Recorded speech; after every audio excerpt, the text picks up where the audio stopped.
all right. My word is my power, folks. I am excited to introduce our first and formal presenter for this series, which we call, I don't know the title. I've been trying to toy with clickbait and call it like spilling tea, even though it's not really like a gossip show, but it is intended to give you insights and strategies in terms of some things that that people have accomplished. So Britt is an educator with over a decade of experience coaching and providing support for teachers and leaders. She's currently the Director of the English Language Arts Innovation for the Greenfield network of schools at Achievement First. Britt hopes her work with students and staff alike empower them with the ability to challenge systems and create their own realities. She grew up poor in South Louisiana, but through privilege of her own, she's moved around the country through different organizations and different leadership roles. She enjoys being challenged physically as well as mentally, and she's also a strength coach. So hopefully we'll get a chance to talk about that. If you could please heat up the chat and give a warm welcome to Miss Britt Guillory, please. Hey, Miss Britt, how are you? Hello, and it looks like a congratulations to DeAndre is in order. It's like DeAndre has run away with the first award. So Britt, let's talk a little bit. I know I don't want to take too much of your time, but I do want to see if I can get some of the students to connect with you in terms of what your own high school experience was like. So maybe just set the scene for us. How big was your high school? Was it a charter school or a regular public school? And also talk a little bit about how you found yourself or your role in the school. Were you the popular kid, more of the wallflower type? Are you a sports person? Like, what was the high school like, and what was your role in high school, your experience? My goodness, my high school was, if you can envision sugarcane fields, I don't know if y'all know what that looks like, but South Louisiana, sugarcane fields, super rural. So my graduating class was 100 of us. And so probably about 500 in the whole school. So comparatively really, really small. And it's easy in that case to be maybe a big fish in a small pond, if you get me. So it was easy to stand out there considering, it was such a small community. But I had a lot of messages told to me about like who I could be and what I could do growing up, especially, because my family was not the most well off. And for a year or, thinking about where I am now in terms of like strength training and coaching, being told that I wasn't an athlete. There weren't a lot of, sports offered for my high school, for folks who identify as female. And so I was on the JRTC, and if you know me, you know that I'm not maybe a proponent of the military, but the JRTC is the sort of junior officer program for different branches of the military. You might have one. And so I did that. I was like spinning rifles on the drill team. I was a theater kid, and mostly nerded out. That's interesting. I think a lot of our students at Baxter can relate. We don't have a particularly strong sports program. We have a lot of students who are into alternative ways of thinking, alternative ways of presenting themselves, so we do have we got a variety of personalities. And so I think there's a lot of kids here who can relate. Now, I am curious about, if we can dive in, I am curious about how you have navigated how you present yourself to the world. I mean, when we look at today and how things are, especially with the Black Lives Movement and the killing of innocent Black people, we've seen a lot of voices coming out and a lot of people taking greater pride in how they present themselves. But we've also seen how that can turn and people can become a target. For example, I have seen an alarming number of trans people being attacked aggressively through this recent times. And so as a woman who is also Black and who is also queer, can you talk to us about how some of the challenges that you faced and some of the ways that you have managed to navigate not only your school environment, but maybe even the professional world? Oh my goodness. I think I have a lot of privilege in terms of my skin color. I'm lighter skinned. My hair texture is what I think a lot of folks would think or categorize as closer to white dominant features. The curly hair is much more acceptable than maybe some tighter kinks. And I think in a lot of ways growing up, it was exoticized, right? I identify as a Black woman, but my mother is Italian. And so, that's part of the light skin privilege. And folks growing up exoticized it a lot. They're like, oh, it's so beautiful, like your hair, blah, blah, blah, blah, blah.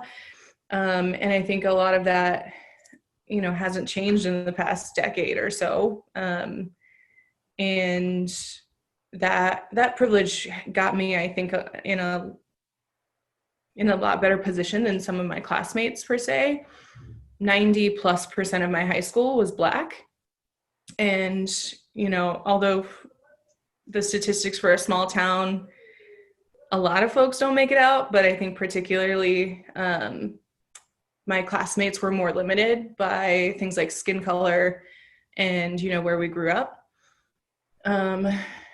I think that because of my features and because I learned to navigate the world with understanding that like white dominant ideals were the things that were acceptable and were asked for, I was able to figure out like how to transfer, because I had wanted to get out of my town for a long, long time, but it didn't always. I tried to go out of state for school, and I couldn't afford it.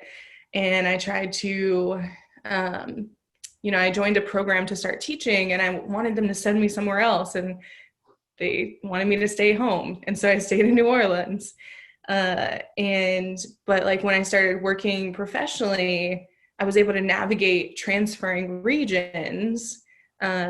And navigating like finding a place and making connections, because of a lot of the aspects of privilege that I have.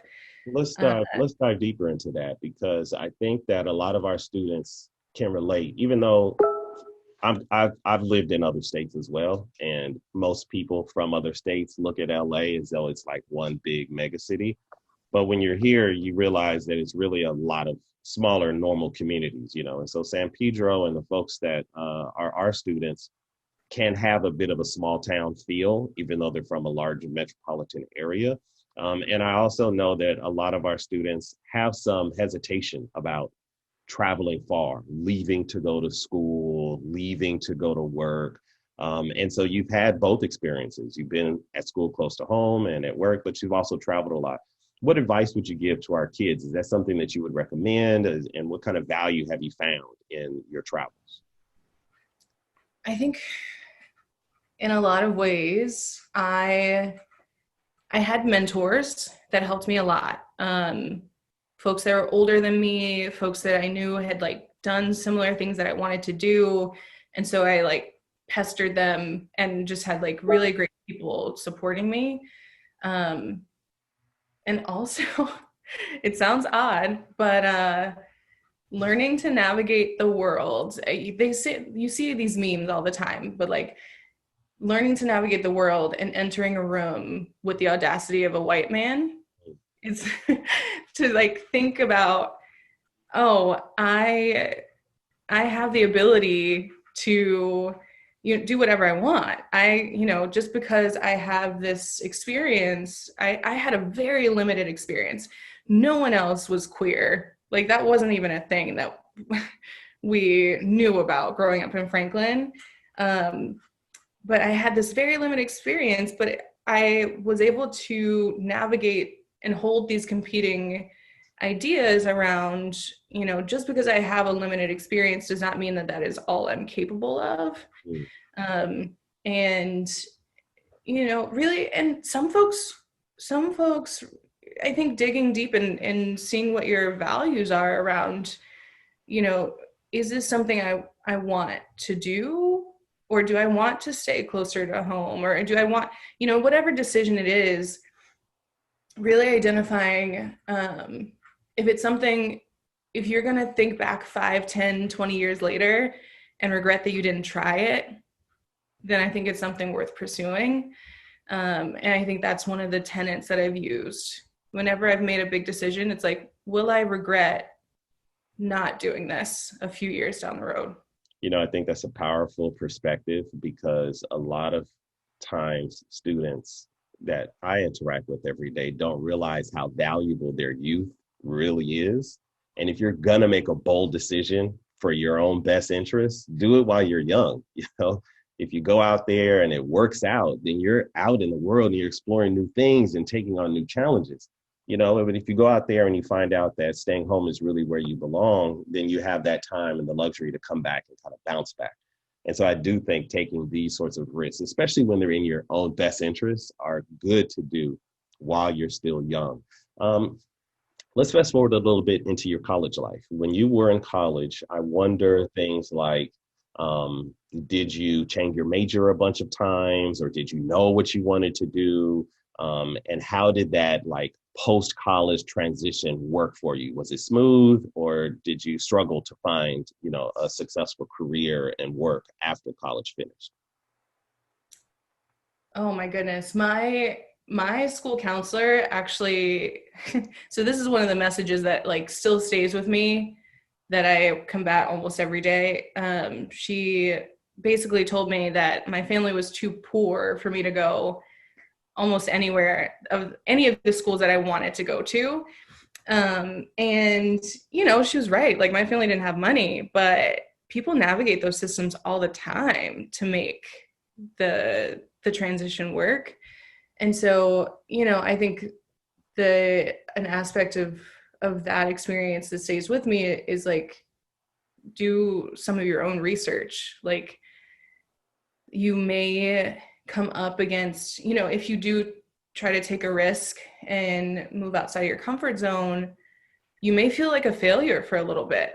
You may feel like, this isn't for me. What am I trying to do? I took a big step and this is not it. There's a learning curve, and sometimes it's steeper than others, but that you stick with it for a little while. And so, I ended up going to school in state. I originally started at a small liberal arts college in the north part of the state, and then I transferred. I was a theater major because I was like, I'll get scholarships, I'll be a big actress, a big actor. And I think a big part of the transition was wanting to make sure that I had something to fall back on. And that's a lot of the messages that we're told, I think, from, coming from a small town or a small place, not necessarily wealthy individuals. They're steered towards less artistic or less expansive majors, towards more things that will earn money. And so I transferred to LSU, go Tigers, and I became a bio major. But I quickly learned that my bio classes were not the same bio classes that other people were getting offered, because I just felt like I could not keep up. All these other kids were coming from different schools, and they were challenging the professor, and I was like, wait a minute, can you reiterate what you just said? Back one more time. Yeah, translate that in English, please. Right. And I get that story all the time. It was so shocking. I think that was a big shock on my worldview too.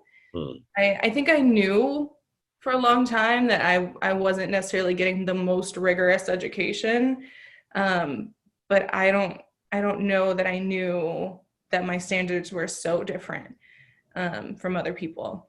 You know, it's interesting to hear you say that. I think about my own experience because ultimately we both ended up in the classroom, but we got there from very different places. I came from like hardcore science, you know, so I was like that geek, you know, like I knew it all, you know, so I was very excited in my science classes.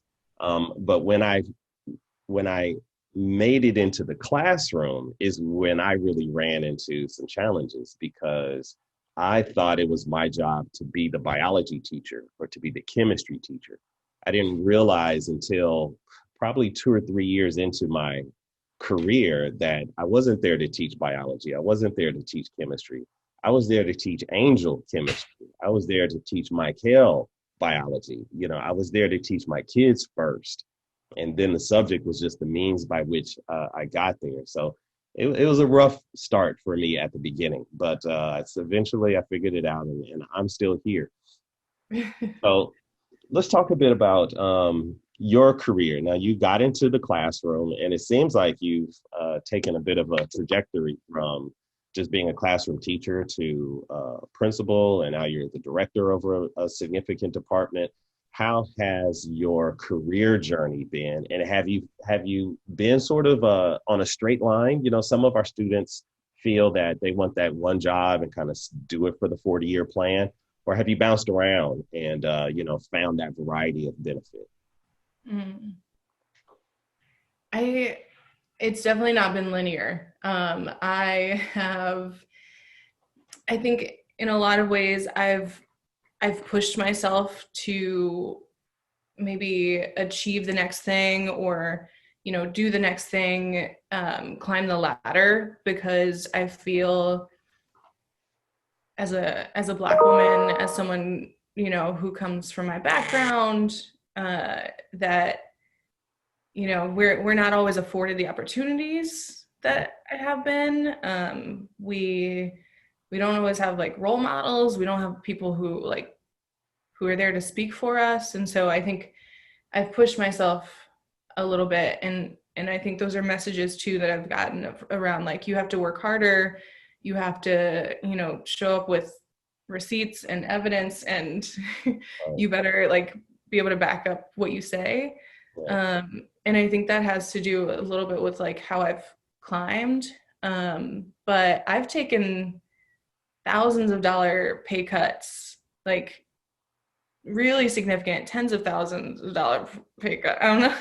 I'm like putting myself on blast, but for like opportunities that I felt were meaningful as well. So, I moved out to Denver and took a really significant pay cut because I thought the opportunity was right. I was really inspired by the school, and I wanted the opportunity for the leadership that I was going to get.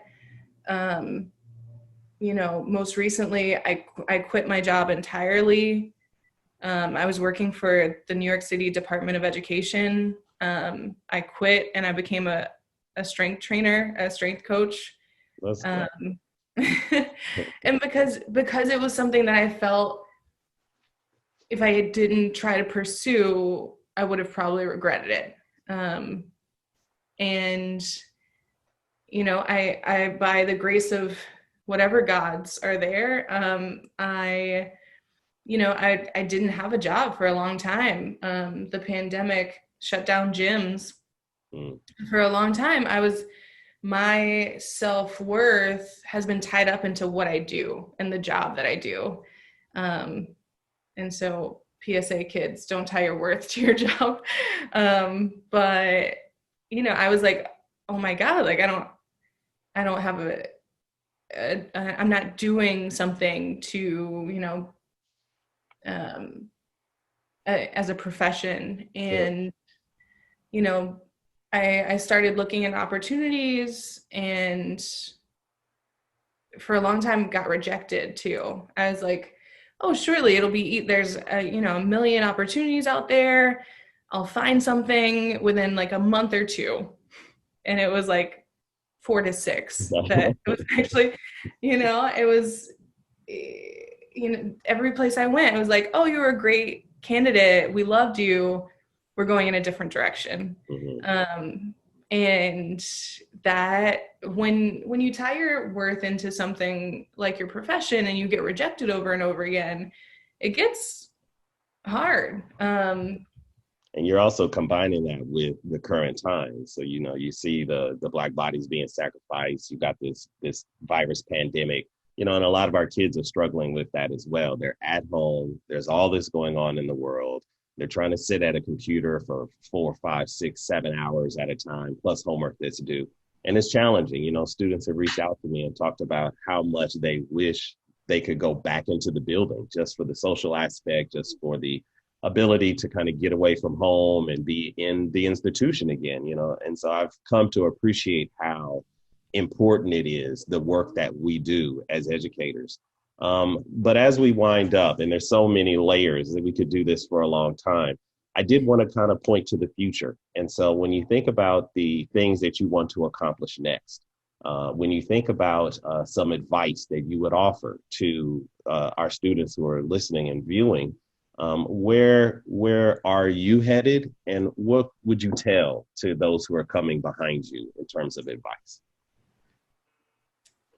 Where am I headed? I am open and flexible in what that looks like. I think that I really appreciate the opportunity and the role that I've been given now, and it's like designing curriculum, making shifts so that it is, more, that it reflects our students more, that it incorporates them fully. And, I hope that wherever I'm taken, it is to realize this vision of education that I hope for. And I guess that means that the advice that I would give is to, in whatever stage of your life you're in, which you will go through many stages, and your values and your priorities will be different every time, to take a stand in that, and to be really clear on what you want, to know the value that you bring, and to pursue opportunities that you feel will allow you to be happiest and fulfill that vision for whatever you'd like to pursue. So, it's very easy to like take a job, and sometimes you need to, like, that might be the stage in your life that you are in, but to be constantly aware of how it aligns to your values and how it aligns to your own worth. That's powerful ideas that we've covered. I mean, you've brought up so many quotes that it's hard for me to slow down. But there's an old quote that says, "The wise king has many advisors." You mentioned that you had a lot of mentors and counselors. So if you don't have a mentor or counselor on your team, young students, please find an adult that you know, like, and trust that can help you, because sometimes we don't always have. There's a saying, you can't, sometimes when you're in the picture, you can't see the frame. When you're in a situation, it's hard to step back. And so having those advisors is good. You also brought up the idea that, when you're outside of your comfort zone, sometimes that's when the most growth happens. When you push yourself beyond your expectations and beyond what other people expect of you, that's really when you get a chance to grow. And when I think about Angel, for example, when you create something or you're on a new path and you put yourself out there, that's also very vulnerable, because that means you're open to criticism, but it also means that you're open to refinement. The last thing that really touched me in terms of what you talked about was being flexible in terms of opportunities, not letting fear get in the way, but being open to what may come. And all of our journeys have rocky paths, but they all are also opportunities to really go to become our best self. And you have proved that in your life and in your example. And so hopefully our students have gotten something. If you could maybe give her some words of kindness and appreciation in the chat, let's blow up the chat on behalf of Ms. Britt. That would be fantastic, guys. But hey, listen, I'm so glad that you took this time to share with us a little bit of your story. And we are just so grateful to have you. This is my virtual teacup that I offer to you as a way of saying thank you. Thank you for participating. You are definitely Amazing.